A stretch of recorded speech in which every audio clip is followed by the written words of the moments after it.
Moja kati ya wasanii kutoka kipande cha Tanzania ambao wameubariki sana muziki wa mapiano, basi huwezi kumwacha Chino Wanaman ama Chino Kid.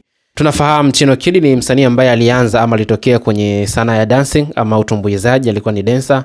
Hatimaye akajipata na sasa akawa na yeye ni muimbaji ama msanii wa muziki kwa upande wa kuimba. Lakini muziki wake ulikuwa umebezi sana kwenye upande wa mapiano. Sasa kitu ambacho nimekuletea hapa ni collab kati yake yeye pamoja na Aslay Isihaka.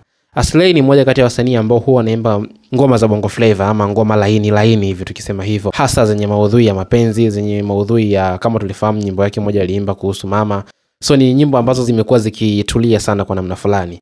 Sasa hii ni collab ambayo inawakutanisha wasanii hawa wawili. Can you imagine?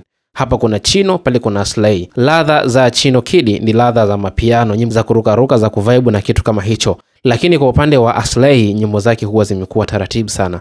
Ukiangalia combination ya hii ngoma ambayo inatarajia kutoka hivi karibuni, unadhani ni ngoma itakuwa ya aina gani? Lakini nikukumbushe tu kitu kimoja, ama nikwambie tu kitu kimoja. Nimepata bahati ya kusikiliza japo kidogo maudhui ya ngoma hii. Maudhui ya ngoma ambayo inakwenda kutoka ikiwashirikisha wasanii hawa wawili. Hapa nikimzungumzia Chino pamoja na Aslay, ni kwamba maudhui ya kuachwa ama kuachika, lakini umeachwa na mpenzi wako, lakini baada ya muda fulani unakuwa umemkumbuka, yani umemmisi mpenzi wako.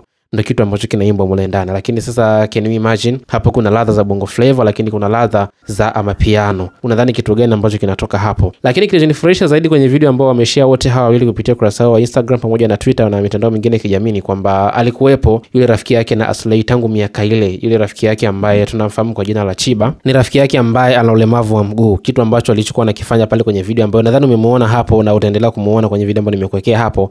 Anaonekana anafurahi, lakini cheza yake ama dancing yake kwenye ule wimbo ambao unatarajia kutoka hivi karibuni, anaonekana ni mtu mwenye bashasha na shauku kubwa. Sasa niambie kupitia kwenye comment hapo, umefurahishwa na kipaji cha huyo bwana hapo? Lakini unaitazamaje ngoma ambayo inatarajia kutoka hivi karibuni? Kumbuka kitu kimoja, ngoma ambayo inatoka hapo ni ngoma ikiwashirikisha wasanii wawili, Chino Kid pamoja na Aslay Isihaka.